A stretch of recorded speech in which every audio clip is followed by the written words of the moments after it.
Let's start with the basics. History is often seen as a record of past events. However, merely recording events isn't its sole purpose. Historians analyze these events to understand the conditions and decisions that led to them.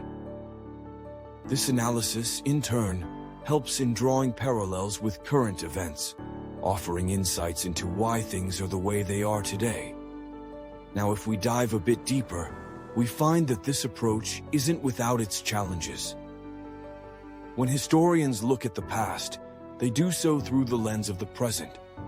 This means they must be cautious not to project current values or beliefs onto historical events, something historians refer to as Presentism. It's essential to understand the context of the time period being studied. This is where historiography comes into play, how the writing of history and the narrative around historical events have evolved over time. More questions arise here. How have historians' interpretations changed based on the context of their own periods? Take, for example, the Enlightenment. During this era, historians might have focused more on the scientific progress and less on social issues, reflecting the values of their time. So, can we rely on their perspective to understand our present or predict the future? Or do we need to reevaluate their interpretations with our current mindset? Then there's the matter of prediction. Can history truly help us predict the future? On one hand, patterns and cycles observed in history can suggest possible outcomes. For instance, economic historians might point out recurring cycles to forecast future recessions. But can these predictions ever be accurate, considering the unique variables in each era?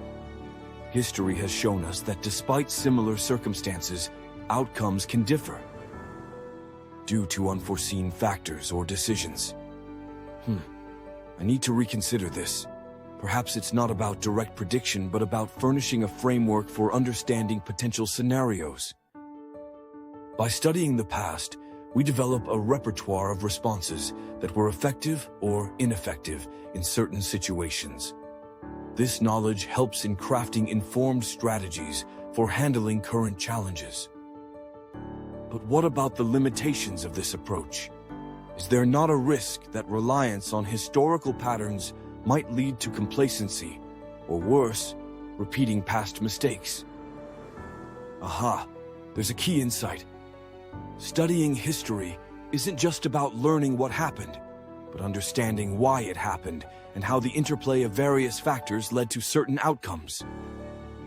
Reflecting on all this, I see historiographical analysis as a dual process, understanding both the events and the historian's interpretations. We must examine how historical narratives have been shaped by their times. By doing so, we gain a richer understanding of how to apply historical lessons to the present and future.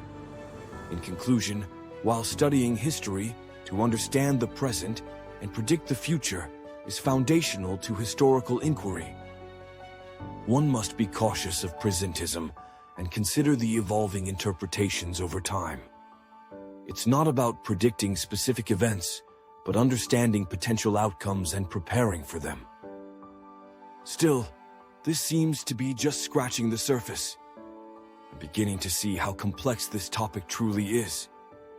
I wonder if I've missed something crucial. Let me think about this some more, and be sure to like, comment, and subscribe for more historical content and historiographical analysis.